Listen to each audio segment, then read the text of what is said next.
Okay, so we're going to go ahead and tackle this problem with the sound and figure out what kind of speakers in here and if we can make things a little bit better.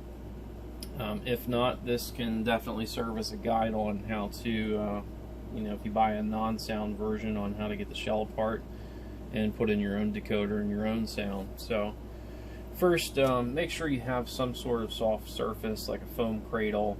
I'm just using a small piece of foam. Probably not the best thing.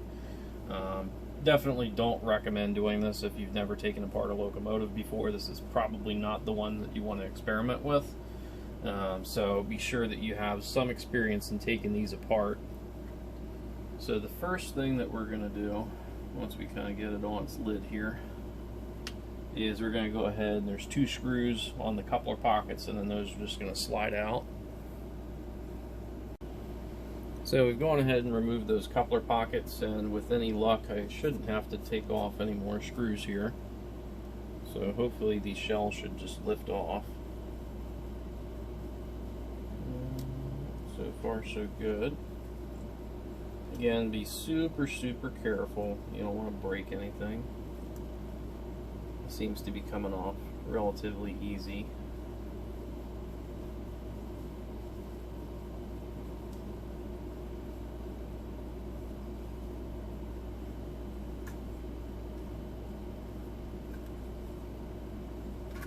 And again, be careful with where you're grabbing. You don't want to smash any eyeballs there.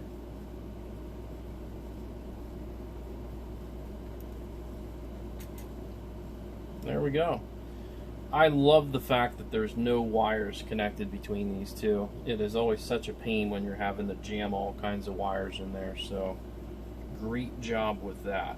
This looks like a very serviceable engine.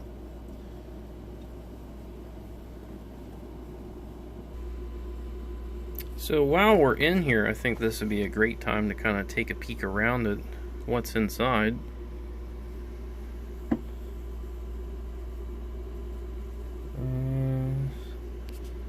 Got 3 little brass contacts there. I'm guessing that those are the power and ground for the ditch lights. Yep, and you can see the metal contacts there in the front. So it looks like the ditch lights are kind of self-contained in the shell here.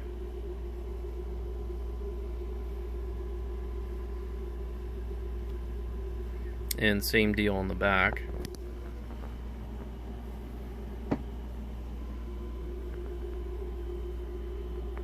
And you can really see some of that see-through detail there. And of course we have their factory board here with their dip switches, which when you're installing your own sound you need to make sure those are set right, and that's in the manual. And of course we have the V5 here. It's like a fuzzy or something was in there.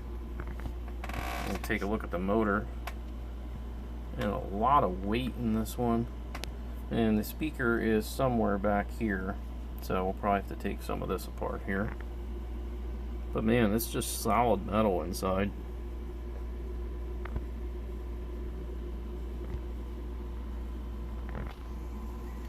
So first we're going to go ahead and take off this radiator weight here. As we're taking off this radiator weight, there's kind of like these little plugs that go here.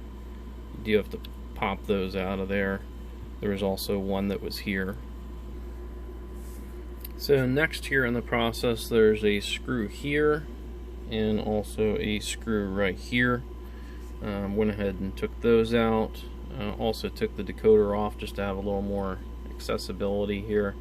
Also there's a small piece of clear tape that was here. Had to remove that also because when we're lifting up this whole entire piece, the speaker is kind of underneath. So this whole piece needs to lift off, but we're getting not a lot of slack on the motor cable there. So we'll have to loosen some things up here along the decoder to give us enough ability to at least flip this over so we can access the speaker. So there's another piece of tape right here and then also one right here, and you'll kind of have to untuck the wires from, there's a little clip in there. So that kind of allows you to get a little more flexibility on the shell now. and we can kind of lift this a little bit on its side,